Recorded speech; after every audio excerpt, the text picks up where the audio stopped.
Eh, Sean todos muy bienvenidos a nuestra actividad académica mensual de la Sociedad Cundinamarquesa de Anestesiología.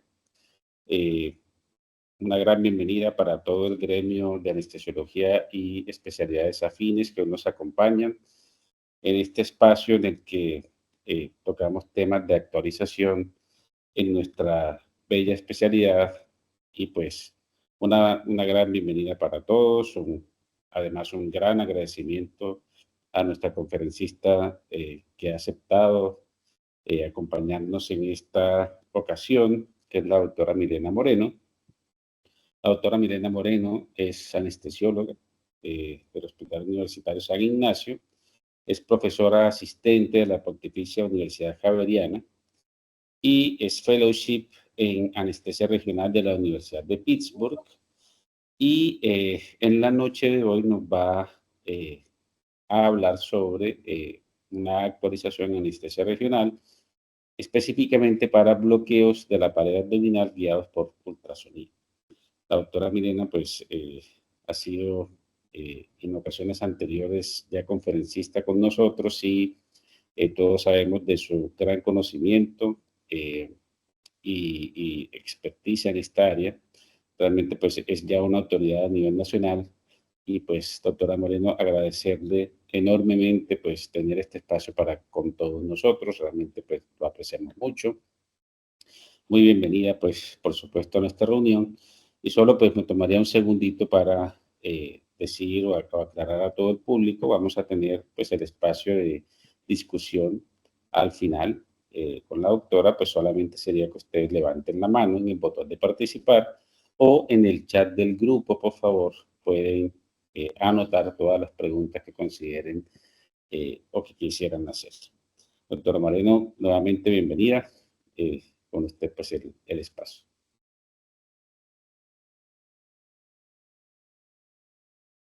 Buenas noches, doctor Cohen. Gracias por sus cálidas palabras. Es un placer estar compartiendo nuevamente esta noche con ustedes. Voy a compartir mi pantalla y esta noche lo que compartiremos es sobre los bloqueos para la pared abdominal guiados mediante ultrasonido. Voy a enfocarme principalmente en aspectos generales como para entrar en el tema, aspectos muy importantes a la hora de decidir todos esos bloqueos que vienen poniéndose de moda. Y por supuesto, si tienen preguntas en aspectos más técnicos, con mucho gusto puedo responderlas al final de esta sesión. Para los que no me conocen, trabajo en la Pontificia Universidad Javeriana y su hospital afiliado, que es el Hospital Universitario San Ignacio, desde hace ya 16 años, después de realizar el Fellowship de Anestesia Regional. Hemos como grupo, y esto no ha sido solamente mi trabajo, hemos seleccionado estos bloqueos estandarizados para repetirlos e implementar guías clínicas y tratar de ser lo más coherente posible. Todavía estamos en ese camino de la implementación, pero trabajar en equipo nos ha permitido crecer no solamente en la anestesia regional con ultrasonido, sino en todos los aspectos que han seguido este camino, como son el POCUS. ¿De qué les voy a hablar específicamente? De cuándo usar estos bloqueos para la pared abdominal, cómo los clasifican muchos grupos y cómo los entiendo en la actualidad, para hacer unas reflexiones de este tema al final de la conferencia. Entonces, ¿cuándo vamos a usar estos bloqueos para la pared abdominal? Y lo que estamos haciendo no es más sino controlar el dolor en el perioperatorio para prevenir desenlaces como son el riesgo incrementado del uso de opioides, el síndrome del dolor crónico, para mejorar la calidad en el cuidado postoperatorio, para disminuir la estancia hospitalaria y para disminuir los costos. Desafortunadamente, esto no es más que una analgesia transicional, es analgesia transicional que nos fijamos, que es altamente recomendable parar media hora, 20 minutos. Por supuesto, esto lo hemos planeado desde antes de empezar con nuestro paciente, pero parar en estos 20 minutos, media hora antes de terminar nuestra anestesia, ya sea anestesia general espinal, para nuevamente precisar y ajustar cuál es la analgesia que vamos a utilizar y en ese momento, por ejemplo, si estoy dando anestesia general es cuando administro el paracetamol, los AINES si no están contraindicados, el ondansetron y en muchos casos, por supuesto, el opioide de alta potencia de una duración mayor a 2-3 horas, que son nuestros opioides de titulación, como son la hidromorfina, la morfina o la oxicodona. Y es aquí donde yo ya he hecho el bloqueo inicialmente, por lo general cuando es anestesia general, o al final de la cirugía, por lo general cuando es anestesia espinal. No puedo decir que de manera general, pero sí es como la gran mayoría de los casos. Y estos bloqueos de la pared abdominal, porque voy a hacer énfasis en la pared abdominal, digamos que son muy importantes de entender, dado que el dolor de la pared abdominal es un contribuyente muy importante para el dolor en el posoperatorio. Entonces, esta variedad de bloqueos que voy a mencionar, voy a agrupar, nos pueden ayudar significativamente sin necesariamente darnos bloqueo para el dolor visceral. Estos bloqueos de la pared abdominal, que son mucho más lejanos al neuroeje y al paraneuroeje, pues no tienen este gran componente que hemos entendido de los bloqueos del neuroeje y el paraneuroeje, como es el bloquear el ganglio de la raíz dorsal. Por este ganglio de la raíz dorsal que se comunica, fíjense ustedes, con el nervio espinal,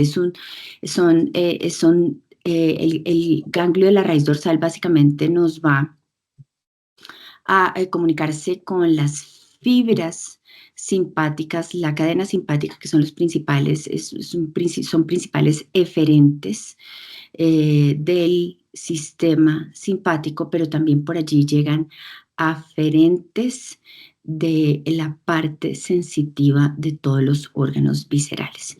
Y como mencionaba, los bloqueos de la pared abdominal que están mucho más anteriores, pues están lejos en un principio de bloquear este ganglio de la raíz dorsal. Y otro concepto aquí muy importante es que vamos a hablar de bloqueos interfaciales en su mayoría. Y aunque creemos que estos bloqueos son teóricamente continuos, muchas veces inyecciones en el mismo plano van a resultar en patrones diferentes y áreas diferentes de extensión de anestésico local con efectos clínicos diferentes. Y en la práctica clínica, la extensión del anestésico local específicamente en el abdomen se va a comportar como dos compartimientos separados, el supraumbilical y el infraumbilical, cuando inclusive utilizamos el doble del volumen inyectado. ¿Cómo los clasificamos en términos generales? Vamos a hablar de, si vamos a hablar de esta analgesia del neuroeje, por supuesto la podemos hacer con analgesia epidural y morfina intratecal, o la podemos hacer con bloqueos paraneuroaxiales, como son principalmente, y me voy a referir al bloqueo del erector de la espina y el paravertebral. Y en tercer lugar, a estos bloqueos de la pared abdominal, como son el TAP, block, el cuadrado lumbar y el plano del oblicuo externo. Iniciemos entonces con los primeros. Podemos alcanzar la analgesia necesaria con la misma anestesia al neuroeje que estamos proporcionando. Sin embargo, sabemos que una epidural torácica, que por lo general para el abdomen está indicada alrededor de T9, T10, se ha reportado en la literatura con fallas en la obtención de una adecuada analgesia, inclusive que pueden exceder más del 20% en algunas series, inclusive hasta del 40%.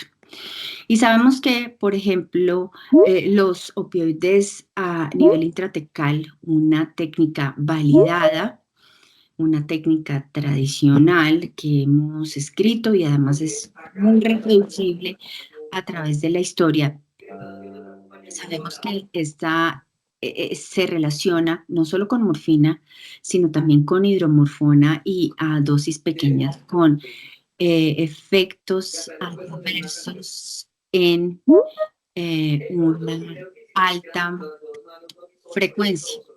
Y uno de los efectos adversos que más vemos es el prurito. El prurito con una incidencia con hidromorfona, por ejemplo, hasta del 19.4%. Sin hidromorfona, pues no, vamos a ver una incidencia muy pequeña de prurito. Sin embargo, con morfina las series se han descrito hasta del 50 o 70%. Estos opioides intratecales, además del prurito, que es uno, como les mencionaba, uno de los efectos adversos que más nos preocupa, se relaciona con otros como son la náusea y vómito posoperatorio, la depresión respiratoria. Por eso pues debemos cuidar en teoría a los pacientes más allá de las 24 horas, y la retención urinaria, que es tan frecuente en el hombre de cualquier edad, especialmente en el adulto mayor, y que nos limitan uno de nuestros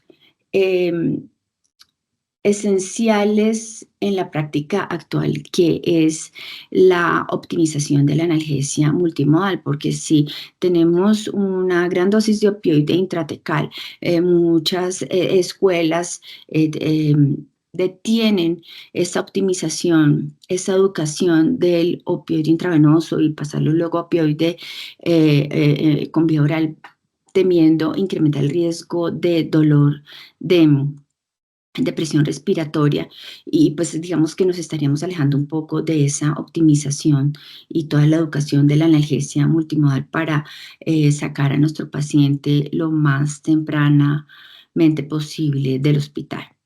Las dosis aquí quiero hacer una reflexión, y es que la gran mayoría de los estudios que tenemos están validados con dosis inclusive más allá de los 100 microgramos, o algunas veces 200 microgramos o más allá, en pacientes que son del norte, que son europeos y que no necesariamente tienen que ver con las características fenotípicas de nuestra población, pues sabiendo que somos de menor tamaño.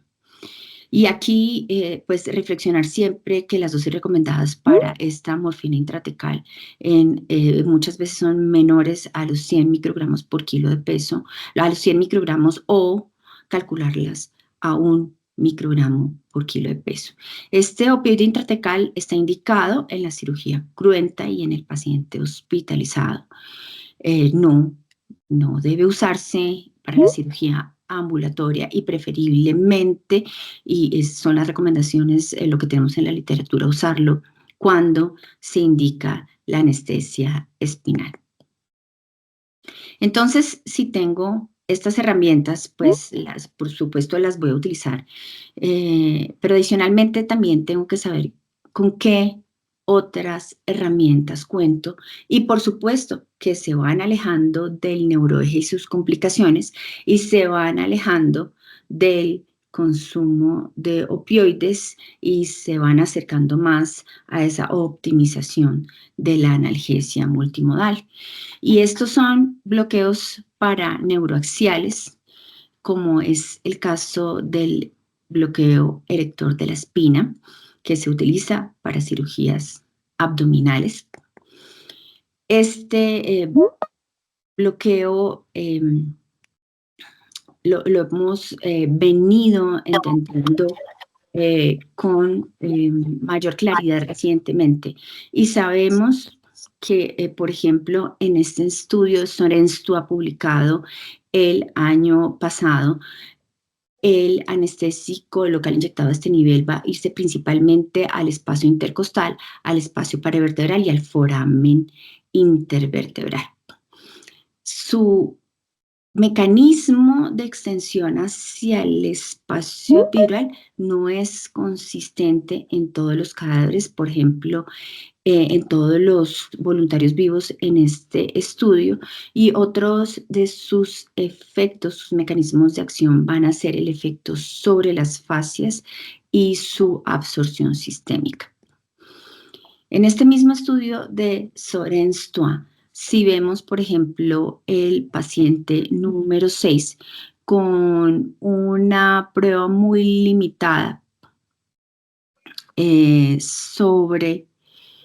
con una prueba muy limitada sobre la piel, vamos a ver que cuando fue a verse en las imágenes en estos pacientes, se detectó gran extensión del anestésico local al espacio epidural, mientras que si comparamos aquí abajo el paciente número 9, donde se ve una gran extensión del bloqueo a la prueba de pinprick,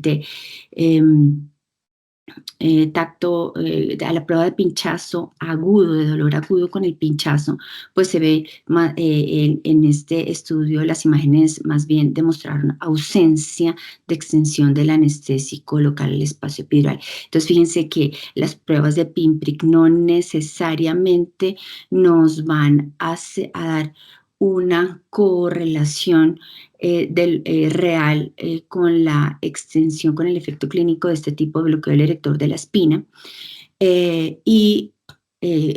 Pues esta extensión al espacio epidural es más bien variable.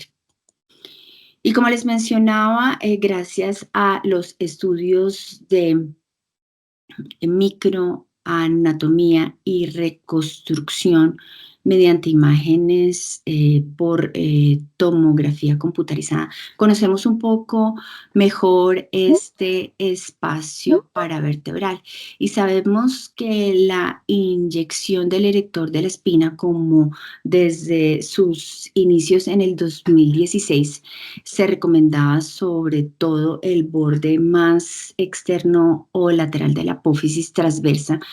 Esta es para disecar el espacio interfacial entre el músculo erector de la espina, que en realidad es un grupo de músculos, y los músculos intercostales. Sabemos ahora que esta extensión del anestésico local nos va a actuar principalmente sobre este retroespacio o el espacio posterior al ligamento superior costotransverso que está acá diagramado en verde. Esta inyección, sobre todo el borde lateral, se va a dirigir para llenar todo este retroespacio que es posterior al ligamento superior costotransverso, que está diagramado en color verde para cubrir principalmente el ramo posterior del nervio espinal. Asimismo, se va a extender hacia el foramen intervertebral, también para cubrir el ramo anterior, que es del nervio espinal, pues que va a continuarse lateralmente como nervio intercostal, y a su vez esto nos va a dar la comunicación con la cadena simpática esencial. Parece que, como les mencionaba, es el punto clave para entender por qué estos bloqueos del neuroeje y a nivel del paraneuroeje nos van a bloquear no solamente la parte somática de la pared abdominal, sino también la porción visceral, el dolor visceral. Y esto ha sido gracias a la reconstrucción en 3D con los estudios de microtomografía computarizada.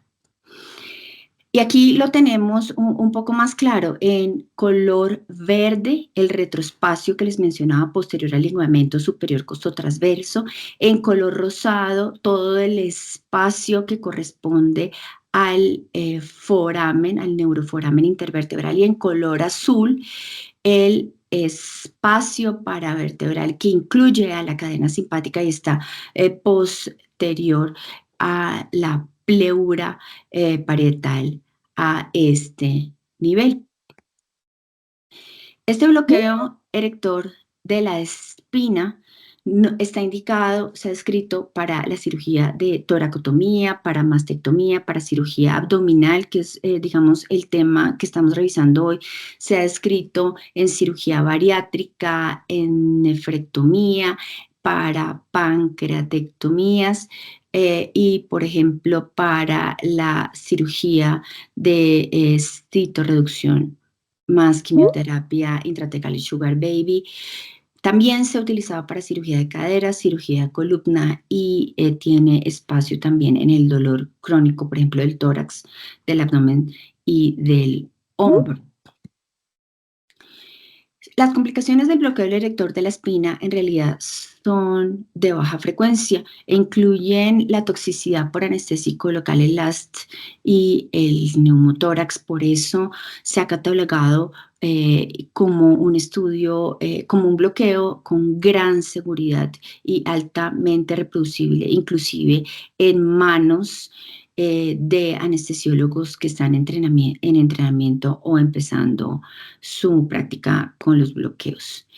Y de acuerdo a las guías para la realización de bloqueos en pacientes recibiendo medicamentos antitrombóticos del 2022 de las guías europeas de la Sociedad Europea ESRA, están por salir las últimas guías. Fíjense que está clasificado como un bloqueo superficial y podría ser seguro, por ejemplo, en un paciente anticoagulado o coagulopático. Recordar que este bloqueo en este mismo estudio Sorenstua nos da una duración de 396 minutos como todos los bloqueos interfaciales. Eso viene siendo alrededor entre 6 a 7 horas, por lo que debe siempre estar contenido en un contexto de analgesia multimodal o en otro caso, utilizar catéteres para infusión continua.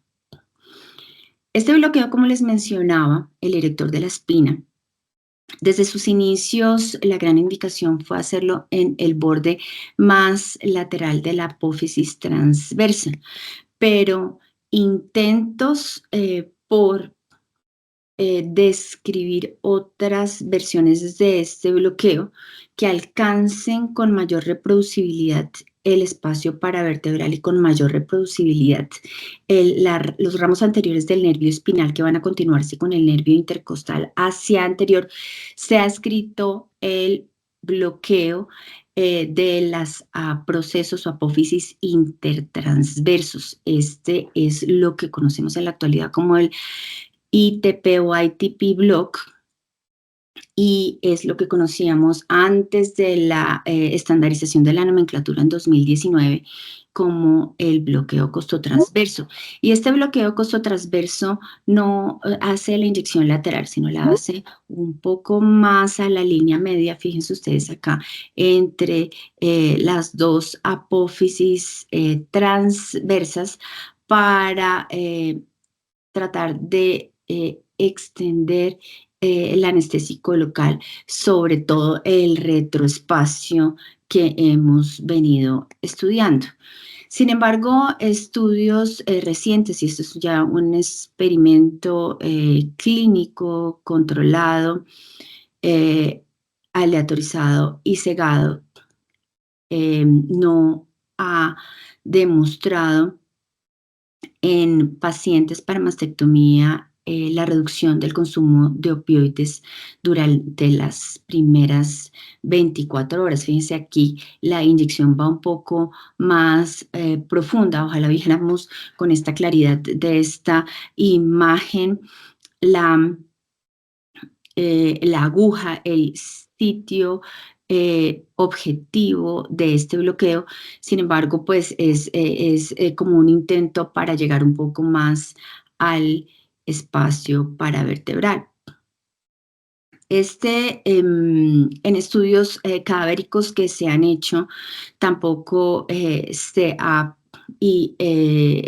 ha demostrado bloquear de forma consistente la cadena simpática torácica. Entonces, muchos piensan, y cuando estamos entendiendo más este tipo de bloqueos a nivel del tórax, que también están indicados para el abdomen, que pues definitivamente el bloqueo paravertebral y pues ahora que entendemos mucho más el ultrasonido y toda esta anatomía de la columna, pues el bloqueo paravertebral va a ser un bloqueo mucho más reproducible desde el punto de vista que nos va a alcanzar el espacio paravertebral y alcanzar a producir bloqueo somático y bloqueo visceral de la pared y del abdomen.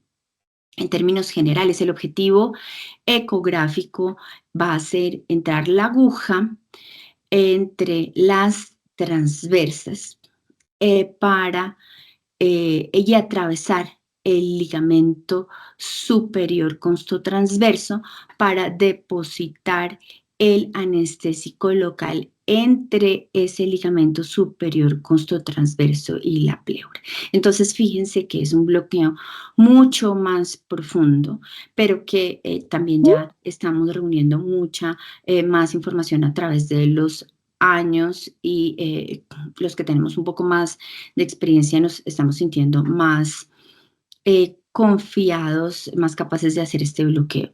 Por supuesto, está indicado también para la cirugía de mama, la toracotomía, la esternotomía, está indicado para la cirugía de abdomen, muy buena opción.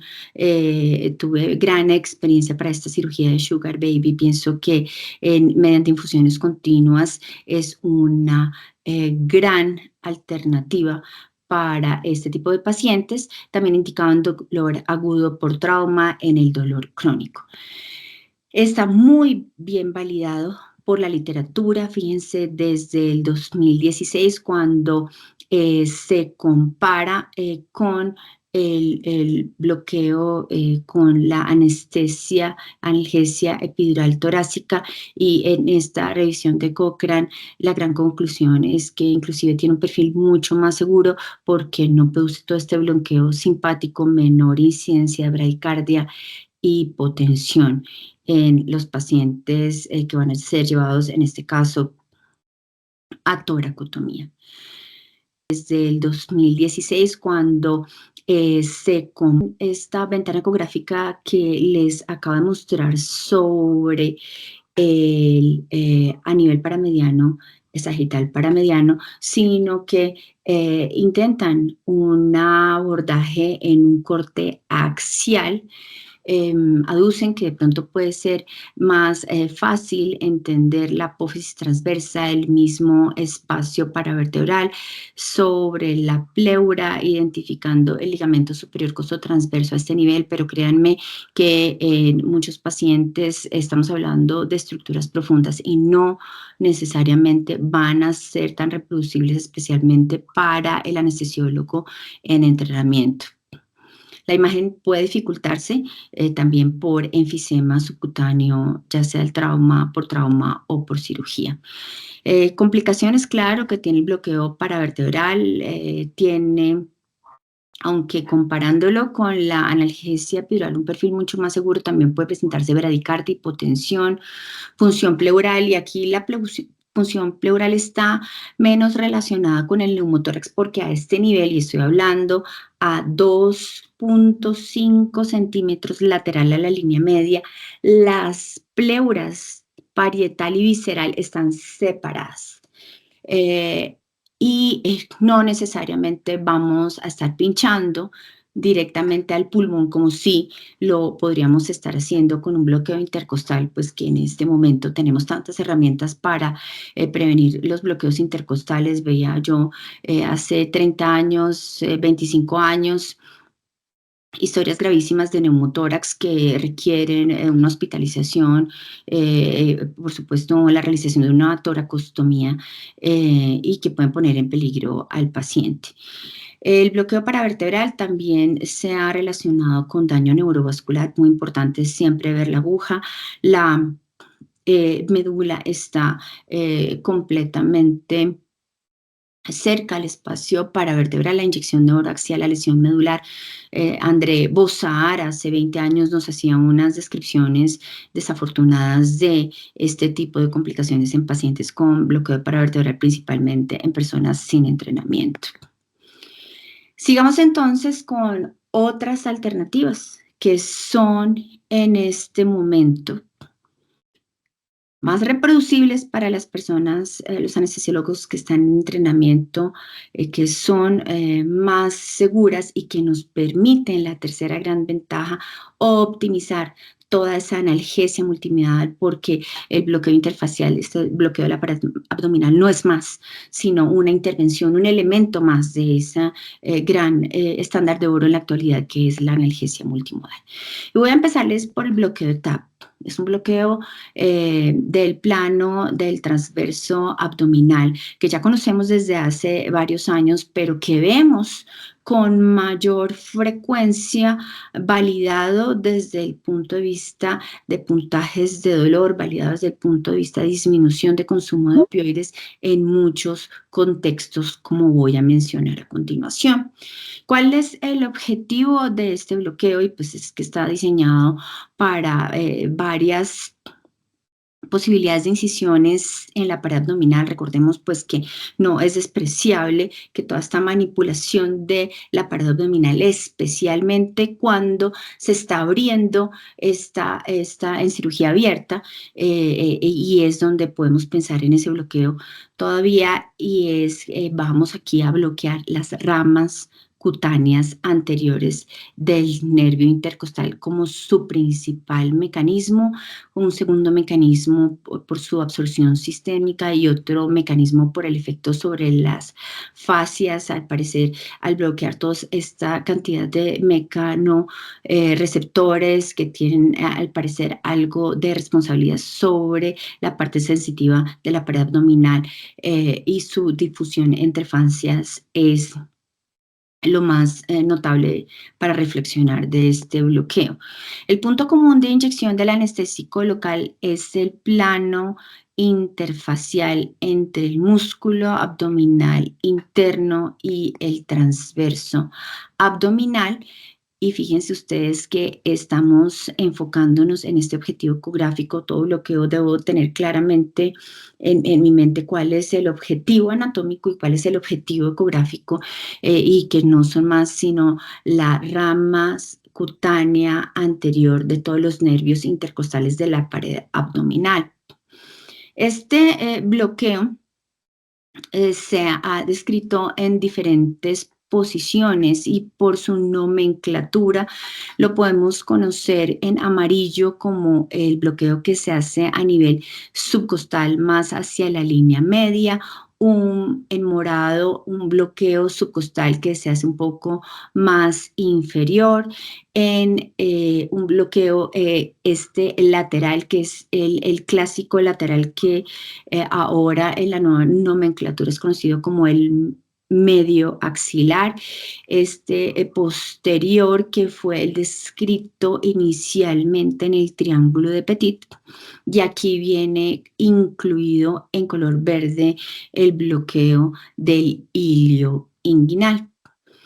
El bloqueo TAP lateral o medio axilar fue descrito inicialmente por Hebert en 2017. Es una técnica muy reproducible en la actualidad, como les decía, validada por la literatura. Se hace sobre la línea medio axilar y nuestro objetivo anatómico va a ser cubrir los dermatomas básicamente ahí a nivel de la pared anterior de T10 a L1. En respuesta a un limitante sobre las porciones pues no alcanzamos a bloquear la porción más superior del abdomen posteriormente Hebart en 2008 describe el bloqueo TAP subcostal que se hace, fíjense ustedes acá, a nivel del margen subcostal. El objetivo de analgésico de este bloqueo es bloquear los dermatomas, principalmente T8 y T11, y en algún punto, hace años ya, alcanzamos a combinar el subcostal con el lateral para alcanzar la totalidad de la pared abdominal, como por ejemplo en la cirugía de reparo de hernia abdominal o eventrorrafia.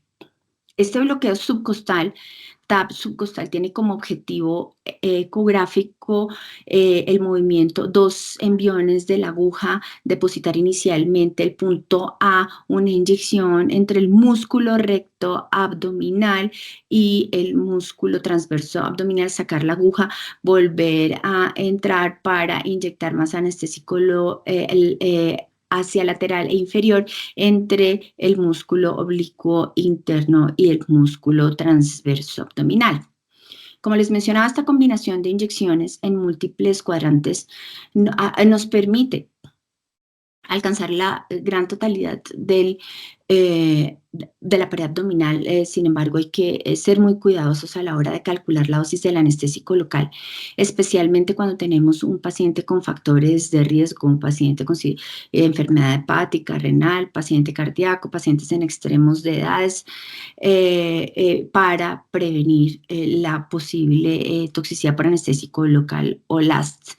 La recomendación muchas veces en estos bloqueos interfaciales es bajar la concentración de la bupivacaína 0.25 a 0.2. Recuerden siempre utilizarla con epinefrina. Validado en metaanálisis, validado por las guías europeas para diferentes escenarios, porque llega a disminuir los puntajes de dolor y consumo de opioides durante las primeras 48 horas de cirugía abdominal. Sin embargo, a pesar de la técnica, esta inyección del TAP block no va a cubrirnos ramas más laterales, no va a cubrirnos la rama lateral, cutánea lateral del nervio intercostal. Entonces, desde más o menos 2019 se vienen haciendo estudios preliminares en cadáveres y series de casos, estudios mediante imágenes diagnósticas para describir este bloqueo más bien reciente, que es el bloqueo del plano del músculo oblicuo externo, que está descrito para hacerlo entre la sexta y la séptima costilla, inyectando el anestésico local entre el músculo oblicuo externo y los músculos intercostales. No tenemos un experimento todavía clínico controlado, aleatorizado, cegado. Sin embargo, se ha escrito para la cirugía de mi abdomen superior, para la reconstrucción de la pared abdominal, el paciente obeso, y permite la inserción de catéteres mediante infusión continua. Además, es un área lejos de la manipulación del abdomen, en donde perfectamente se pueden dejar estos catéteres e inclusive se puede hacer esta técnica al final de la cirugía sin interferir con los vendajes quirúrgicos ni la incisión. Aquí podemos ver cómo se posiciona el transductor lineal. Esto es, recuerden, contando pues desde la clavícula hacia caudal o desde la décima costilla, que es una costilla falsa, hacia arriba para encontrar el espacio sugerido entre las sexta y la séptima costilla y disecar, inyectar el anestésico local para disecar estos planos que he mencionado. Este bloqueo, por supuesto, lo hacemos ya muchos, estamos esperando que tenga aún más fuerza, pero se ve como una alternativa para controlar el dolor a nivel de la pared abdominal. Volviendo entonces al TAP, Sabemos que está validado, por ejemplo, para la colecistectomía laparoscópica, está validado para la cirugía colorectal abierta cuando existe contraindicación para la analgesia epidural en el caso de las guías europeas. Se recomienda para la apendicectomía abierta, para las cesáreas sí existe contraindicación para la morfina intratecal. Y estas guías que son de mayo del 2024, las guías europeas Prospect, recuerden que Prospect viene de Procedure Postoperative Pain Management, es específicamente en este caso para la cirugía colorectal abierta, recomiendan ya realizar el bloqueo TAP bilateral cuando en el 2016 todavía no existía la evidencia suficiente para recomendarlo. En las guías Prospect para el caso de cesárea electiva se recomiendan este tipo de bloqueos, así como el bloqueo erector de la espina y el cuadrado lumbar. Son alternativas a la morfina intratecal. Otras indicaciones para el bloqueo TAP son como la cirugía abdominal mayor, el reparo de hernias ventrales y ha sido de gran utilidad para el paciente de cirugías ambulatorios en abdominoplastias. No se recomienda para la histerectomía por laparoscopia, no se recomienda para la apendicectomía laparoscópica ni para la prostatectomía abierta. Y recordar que es recomendable hacerlo inmediatamente después de la inducción anestésica, ya que el paciente está aún con el relajante muscular y el movimiento de la pared abdominal puede interferir con la inyección. Y pues porque nos vamos a alejar de una posible relación con infecciones de la pared abdominal. Complicaciones, por supuesto, de este TAP block es el LAST, la infección de la pared abdominal, el hematoma intramuscular y retroperitoneal, la lesión del hígado intestino y la peritonitis. Tengo acá me voy a volver porque tengo un video. Este video que no se los mencioné, se me debió haber saltado, que es el de la Universidad de Duke, que es la forma correcta de hacer un bloqueo TAP lateral o bloqueo medio axilar según la nueva nomenclatura. Aquí estamos sobre la línea media. Estamos mirando las vísceras abdominales en profundidad. Los tres planos de interior a externo son el plano del músculo oblicuo, el transverso abdominal, el oblicuo interno y el transverso. Fíjense acá la punta del lápiz o el vértice más posterior que debemos identificar del músculo transverso abdominal. La recomendación es usar una aguja preferiblemente larga, una aguja de longitud 100 milímetros que vamos a ir introduciendo entre el plano interfacial descrito e ir viajando sobre todo el ángulo de hidrodisección. El escenario ideal es completar esta extensión del anestésico local hasta llegar al vértice más posterior del músculo transverso abdominal que está señalado con la flecha azul. Esto es una inyección de anterior a posterior. Fíjense ustedes la posición del transductor sobre la línea axilar media. Entonces, pues claro que ya está más estandarizado cómo debemos hacer este bloqueo TAP lateral o medio axilar. Continuemos entonces con el último bloqueo que les voy a mencionar esta noche, que es el bloqueo del cuadrado lumbar. Es un bloqueo mucho más retador, y pues es que no todos los pacientes son de esta anatomía, pacientes delgados o musculosos. La gran mayoría sabemos que tenemos pacientes obesos con paredes abdominales muy atróficas, delgadas. En alguna que otra vez ni siquiera he podido llegar a hacer alguno de estos bloqueos, recuerdo, porque era una paciente múltiplemente intervenida, desnutrida y que prácticamente no tenía pared abdominal. El bloqueo del cuadrado lumbar tiene como objetivo bloquear las ramas cutáneas laterales del nervio intercostal.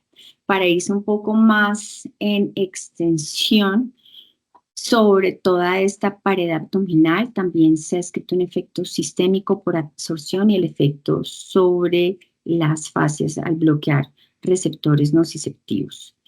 Este bloqueo se ha descrito que la extensión del anestésico local va a viajar entre las fascias, ya sea anterior, lateral o posterior al músculo cuadrado lumbar, es decir, sobre las hojas anterior y media de la fascia toracolumbar.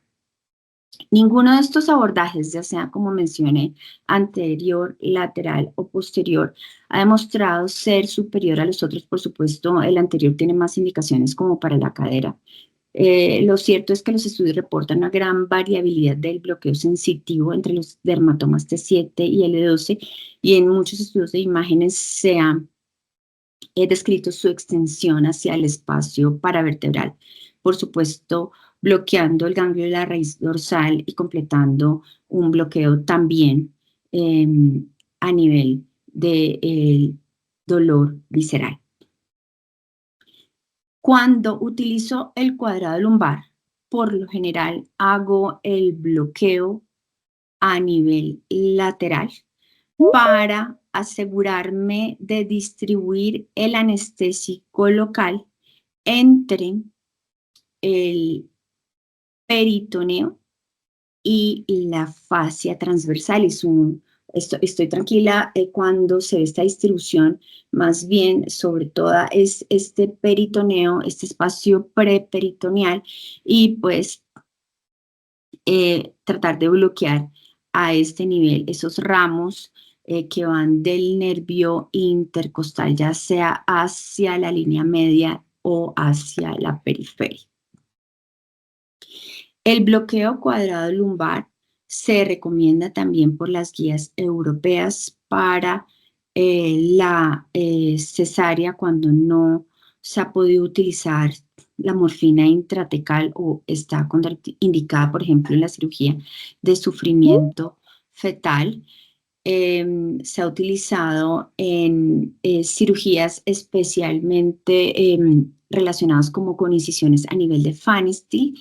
Por supuesto, también se asocia con complicaciones como son la debilidad del bloqueo motor prolongado, y estamos hablando especialmente, hay que tenerlo en cuenta cuando se hace el bloqueo, el abordaje anterior puede llegar a este anestésico local, llegar a afectar el plejo lumbar y, por supuesto, producir parálisis del cuádriceps.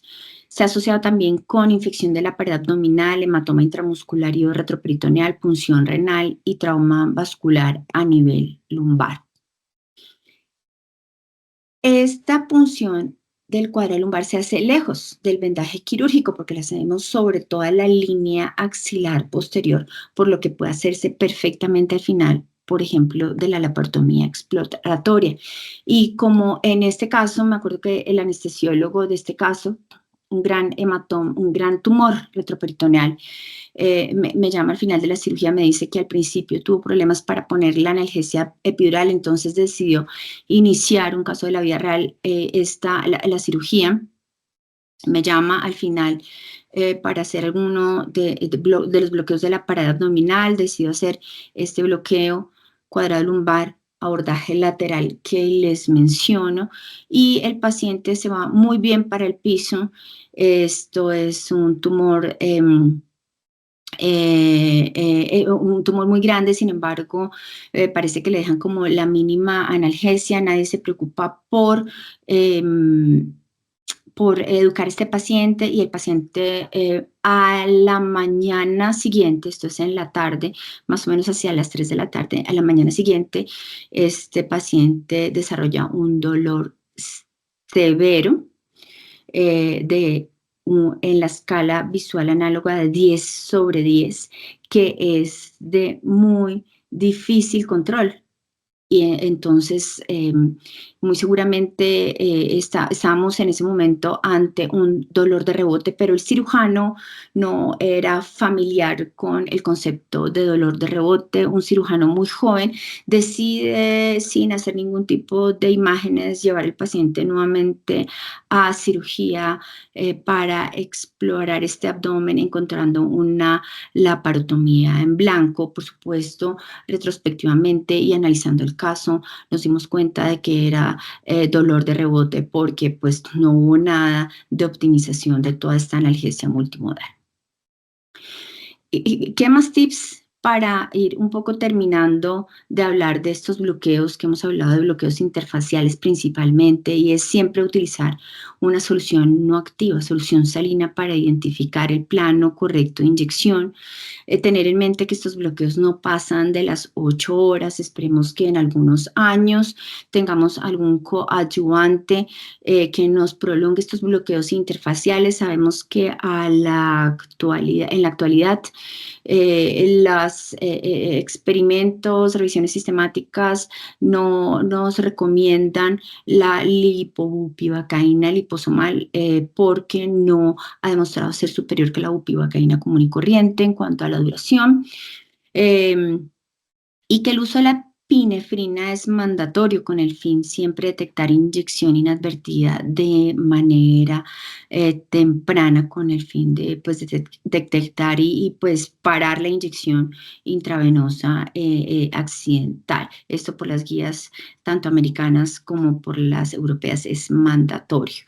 Y todos esos bloqueos interfaciales, fíjense ustedes, incluido pues los paravertebrales, son bloqueos que se constituyen como una variable independiente para como factor de riesgo para la producción de toxicidad por anestésico local. Entonces recuerden siempre disminuir esas dosis y administrar anestésico local con epinefrina. En resumen, entonces, vamos a saber que la decisión del bloqueo a realizar en el abdomen va a depender de la familiaridad del operador con la técnica quirúrgica y las características del bloqueo. Y aquí me gusta ponerlos un poco a reflexionar, y ustedes estarán un poco más de acuerdo, más o menos, más bien o poco de acuerdo con respecto a los siguientes aspectos de las técnicas analgésicas con las que contamos en la actualidad para la cirugía abdominal. Entonces voy a empezar por la analgesia epidural. Y fíjense ustedes que está claramente indicada para controlar el dolor en el abdomen, tiene validación clínica, una técnica muy tradicional de años atrás, donde tenemos estudios, experimentos muy bien hechos, reproducible.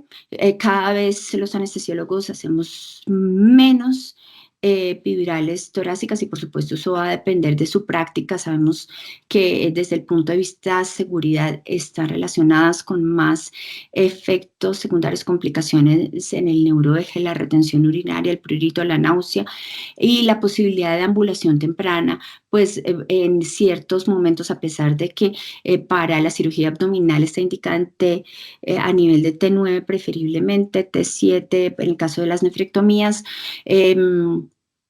pues puede estar afectada en algunos casos por extensión hacia caudal y bloqueo del plejo lumbar.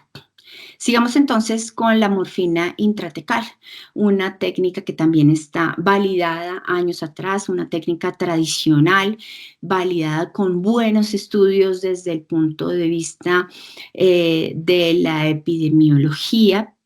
eh, y aunque los estudios recomiendan claramente usarla cuando estos estudios bien hechos están hechos es cuando se está usando como técnica anestésica la espinal y en el paciente hospitalizado por el riesgo siempre de presión respiratoria. Son técnicas mucho más reproducibles, por supuesto. Los anestesiólogos llevamos más de un siglo haciendo anestesia espinal en cuanto a la seguridad y ese es el gran problema con la morfina intratecal, gran incidencia de efectos adversos que van en contra de todas nuestras guías eras en la actualidad, en contra de acortar la estancia hospitalaria y los costos en la atención del paciente. Eh, en cuanto a seguridad, y podríamos incluirlo, también limitan esa posibilidad de optimizar el manejo, la instauración de toda la educación y la analgesia multimodal, educar al paciente, inclusive con vía oral tempranamente los analgésicos para sacarlo a la casa y que pueda defenderse muy bien. Por supuesto, también pueden llegar por retención urinaria estos efectos adversos al limitar la deambulación temprana, que también está en contra de nuestros objetivos en la actualidad de la deambulación temprana. El paravertebral, los bloqueos paravertebrales están indicados para cirugía abdominal, están validados, ustedes lo vieron en esta revisión de Cochrane. Son no tan reproducibles porque vieron que aunque ya tenemos el ultrasonido, igual son ultrasonidos, son bloqueos profundos que requieren entrenamiento. En cuanto a la seguridad, pues van a ser más seguros que una analgesia epidural, que una morfina intratecal, están relacionados con menos efectos adversos. Y también podría yo decir que la ambulación temprana en realidad se puede facilitar mucho con el paravertebral, y aquí recordar que estos bloqueos paravertebrales no deben hacerse por debajo de T9, T10, porque pueden extenderse hacia el plejo lumbar y asociarse con parálisis del cuádriceps y producirnos un bloqueo motor, asustarnos, cuando en realidad lo que queremos es que el paciente deambule lo más pronto posible. Luego viene el bloqueo del erector de la espina, mucho más reciente, escrito en el 2016, está indicado para cirugía abdominal. La validación clínica todavía tiene sus deficiencias, porque parece que uno de los problemas, y es que los desenlaces, los resultados han sido muy heterogéneos, porque pues digamos que reproducir exactamente una técnica muy impecable entre unos y otros estudios no se ha dado con el tiempo necesariamente. Es un bloqueo más bien reproducible desde el punto de vista que está a la mano para el anestesiólogo en entrenamiento.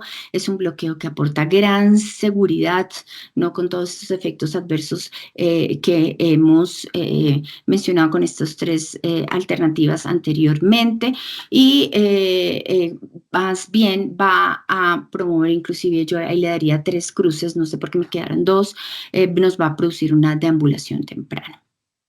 El TAP block, vienen entonces bloqueos más distales que por supuesto nos están bloqueando el determinante de la pared abdominal, del bloqueo somático, no nada a nivel visceral, y que sí son mucho más reproducibles, están indicados, están ya validados, son reproducibles para el anestesiólogo en entrenamiento, se pueden aprender en un curso como lo hemos venido haciendo en estos últimos 16 años, son muy seguros y no van a producir ningún bloqueo motor en ningún caso. El bloqueo del cuadrado lumbar es un bloqueo también de la pared abdominal, más bien hacia distal, que está indicado en el abdomen. La validación clínica también, resultados muy heterogéneos por todo, pues, todos estos bloqueos que hay, o que el posterior, que el lateral, pero en términos generales está validado. Le falta, no necesariamente es tan reproducible. Puede llegar a ser confuso, puede llegar a ser retador a la hora de realizarlo, muy seguro y que no se ha relacionado con absolutamente nada de bloqueo motor. Y los últimos bloqueos que estamos hasta ahora en crecimiento, que veremos en estos años futuros cercanos, el desarrollo del bloqueo del plano del oblicuo externo, indicado en el abdomen, le falta validación clínica, muy reproducible, muy seguro, aunque ahí debajo está el pulmón. Recuerden siempre ver la totalidad de la aguja cuando entra desde la base hasta la aguja y que nos van a proporcionar una deambulación muy temprana. Este ejercicio es bien interesante y vamos a ver cómo evoluciona en el tiempo para decirnos que, por supuesto que cada vez tenemos opciones alternativas que son muy seguras, muy reproducibles y que vamos a ir metiendo en un contexto de la analgesia multimodal. Para entender que bloqueos como el ISP y el paravertebral nos van a proveer analgesia visceral y somática para el abdomen, bloqueos como el TAP y el cuadrado lumbar nos van a proveer principalmente un efecto analgésico somático sobre la pared abdominal. Que recordar que los bloqueos paraneuroaxiales para la pared torácica abdominal nos van a prevenir complicaciones asociadas a técnicas neuroaxiales, los bloqueos paraneuroaxiales y de la pared abdominal. Estas técnicas neuroaxiales, estos efectos adversos como la hipotensión, la náusea, el vómito, el prurito, la retención urinaria, la cefalea por hipotensión del líquido cefalorraquídeo, y que cualquiera de estos bloqueos interfaciales va a tener que instaurarse en un contexto de analgesia multimodal y una educación muy rigurosa del paciente en el perioperatorio para prevenir dolor de rebote y asegurar una calidad de la analgesia y el control y calidad en la recuperación del paciente. Muchísimas gracias. Hasta aquí serían mis comentarios. Doctora Milena, muchísimas gracias. Encantadora, como siempre, su presentación. Y pues muy completa. Yo creo que llama muchísimo la atención, pues muchos aspectos. Yo no hago tanta analgesia, anestesia regional. Sí la uso mucho para procedimientos craneales con bloqueo de cuero cabelludo, pero la parte de neuroeje hay que crecer, por supuesto.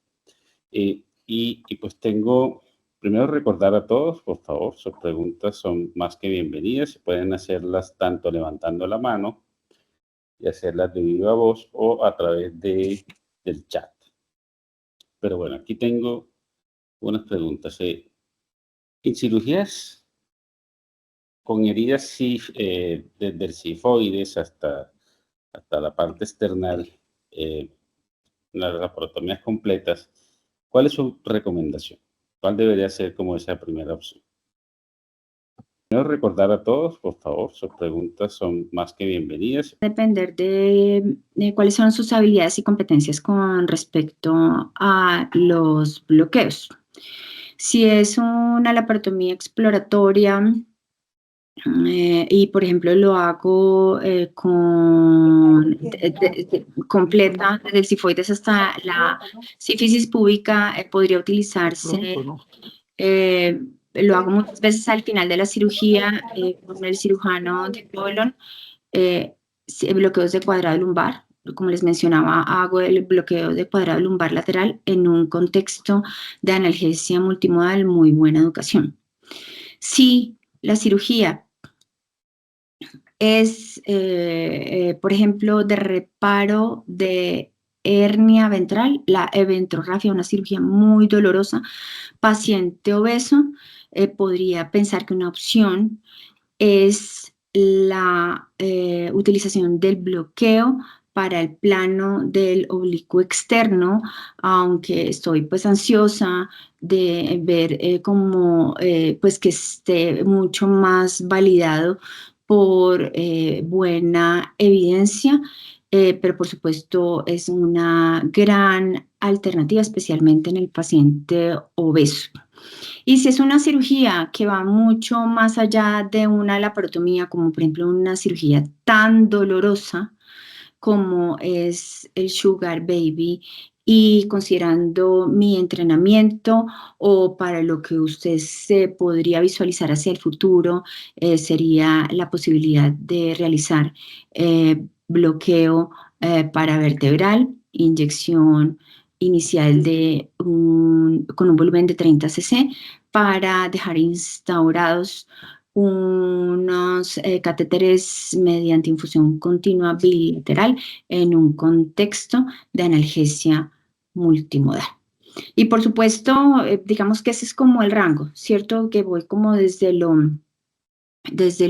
las capacidades que tengo hasta, digamos que el nivel de dolor asociado al trauma que pueda llegar a producir, qué tan cruenta puede ser esa cirugía, y qué tanto debo utilizar, pues, analgesia multimodal, que en eso tiene mucho, por ejemplo, que observarse si el paciente viene tomando opioides de manera crónica, si es opioide tolerante, si viene tomando, gabapentinoides. Al final del día va a depender sus habilidades, sus competencias, individualizando el paciente. Bueno, doctora, muchas gracias. El doctor Carlos Villamizar, bueno, primero muchos agradecimientos y varios miembros de participantes muy contentos, por supuesto, por la presentación. El doctor Villamizar nos pregunta para cirugía de colelat, ¿cuál sería la mejor opción de bloqueo de pared abdominal? Uno ve aquí tantas cosas, ¿no? Hay cirujanos que les gusta instilar anestésico local dentro, una gran cantidad de cosas, pero como para, le sumaría yo aquí como para hacerlo un poquito más reproducible. Sí, fíjense que yo casi no mencioné la cirugía laparoscópica.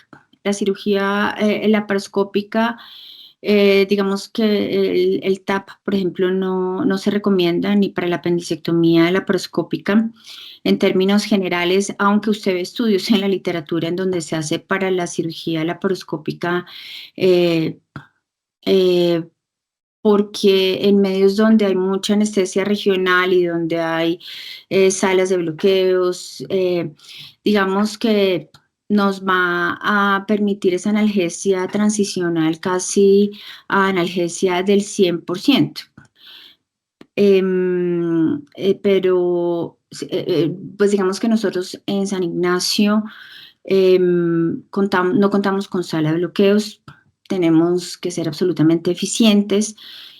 Tenemos, por ejemplo, estimado que cuando usted va a hacer una anestesia en donde la técnica anestésica es el bloqueo, tiene media hora desde que entra el paciente hasta que el cirujano, entra el paciente hasta que le entrega, hasta que termina su técnica. 40 minutos si es una técnica combinada de anestesia general con bloqueo. Y una hora tiene máximo desde que entra el paciente hasta que le entrega al paciente, le entrega el cirujano a su paciente, cuando el paciente además tiene alguna monitoría invasiva.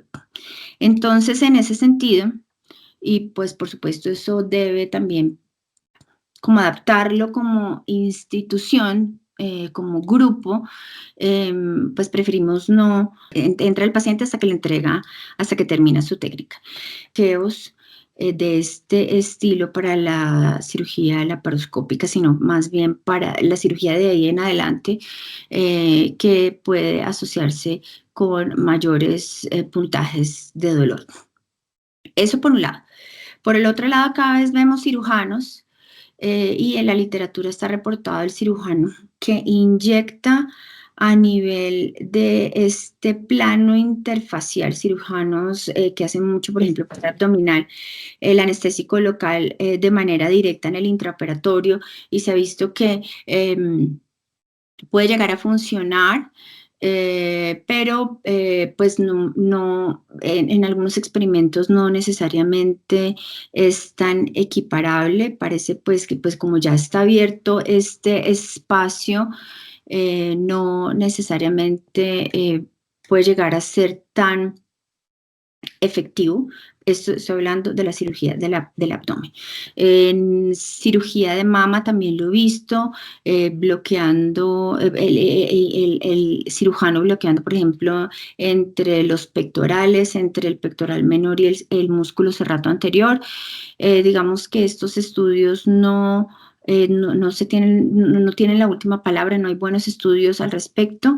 Sin embargo, para una cirugía cruenta, yo pienso que entre más lleguemos a acuerdos con el cirujano, y en eso sí estoy súper segura, no voy a forzar a un cirujano que definitivamente, a hacer bloqueos que definitivamente no está apreciando mi trabajo ni mis técnicas analgésicas. Entonces, en ese sentido, digamos que la comunicación y llegar a acuerdos es muy importante. No sé si esto contesta su pregunta, doctor Villamizar.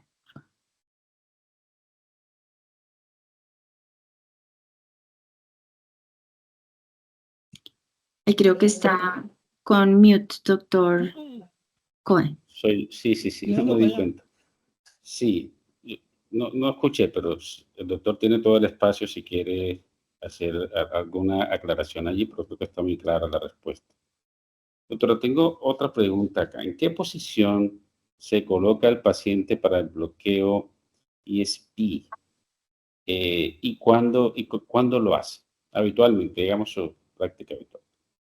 Pues me parece una técnica muy interesante, porque siempre he creído desde hace mucho tiempo que entre menos mueva el paciente pues va a ser mucho más fácil, mucho más eficiente, y teniendo en cuenta pues que a veces tenemos pacientes muy grandes, o que tenemos pacientes adoloridos o con drenes, colostomías, en fin, el bloqueo erector de la espina en términos del perioperatorio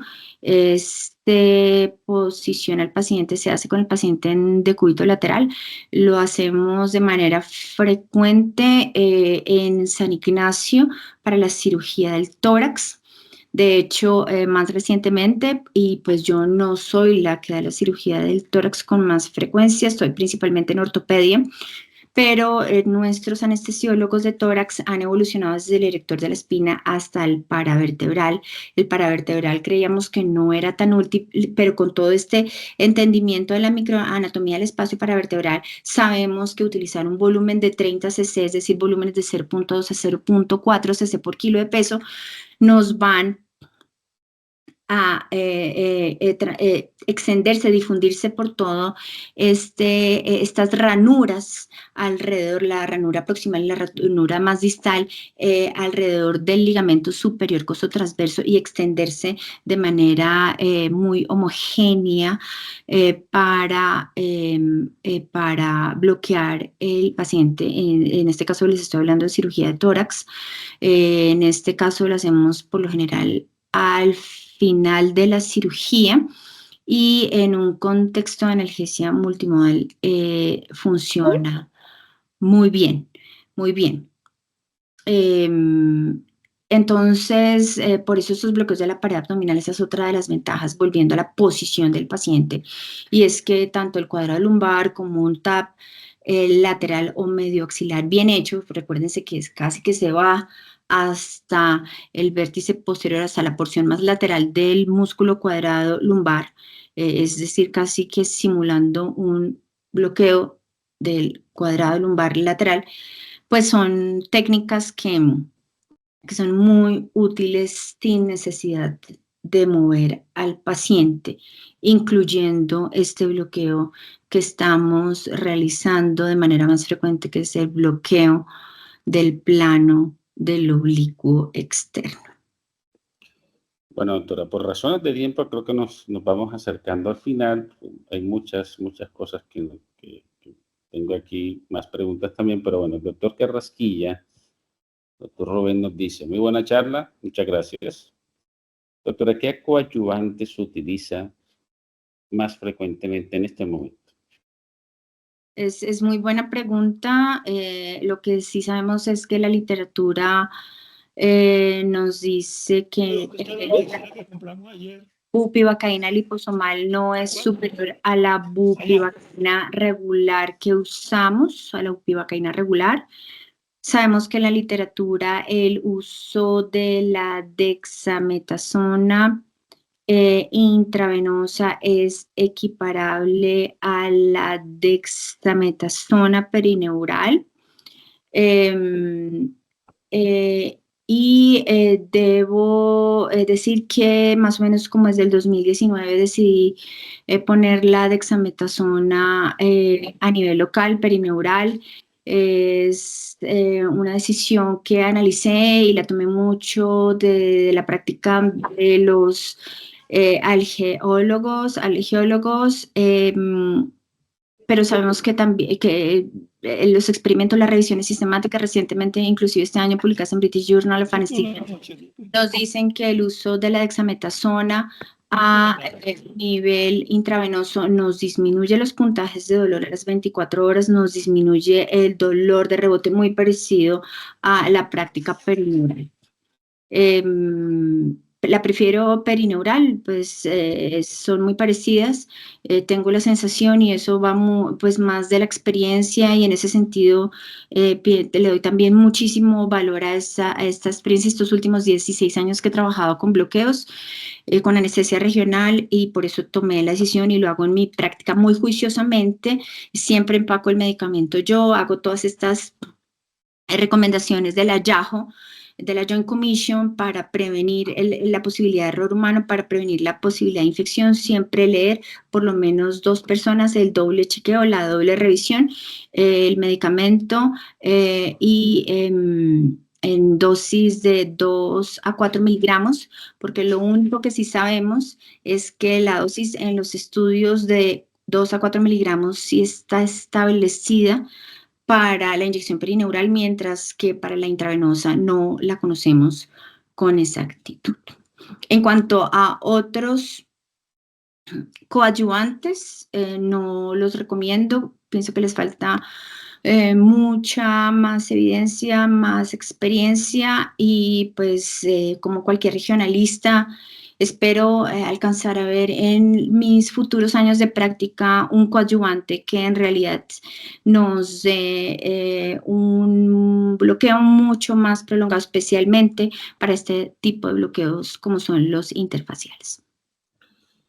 Bueno, un agradecimiento también del doctor Alberto Luis Hernández por la magnífica charla y bueno, yo creo que por tiempo, última pregunta.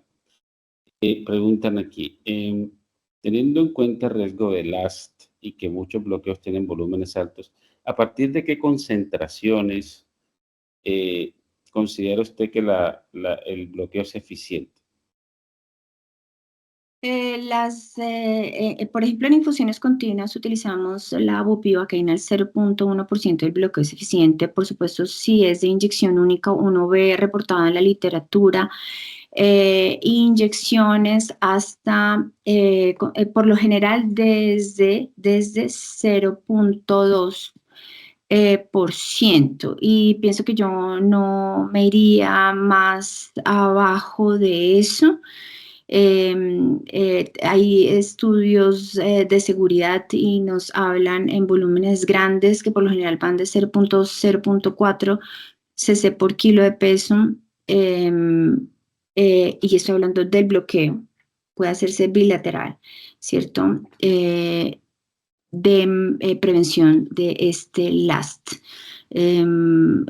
Por ejemplo, cuando lo diluyo voy al 0,25% y recordar siempre mandatorio el uso de la epinefrina en el anestésico local que utilizamos. Bueno, doctora Milena, muchísimas gracias. Yo creo que ha sido pues supremamente constructivo para todos. Eh, Sabemos que tomar de su tiempo para acompañarnos es muy valioso y pues reitero nuestro agradecimiento. Muchas gracias también por su espacio y permitirnos aclarar dudas, que siempre es tan importante. Y pues a todos, muchísimas gracias también por acompañarnos, ya que son el motivo, pues la razón por la que nos encontramos hoy. Entonces, sin otras palabras, doctora Milena, muchísimas gracias. Un abrazo muy grande, como siempre. Muchísimo agradecimiento y esperamos vernos todos en una próxima reunión en siguiente mes. Muy buenas noches a todos, doctora Milena, gracias. Gracias a todos. Buena noche. Buenas noches.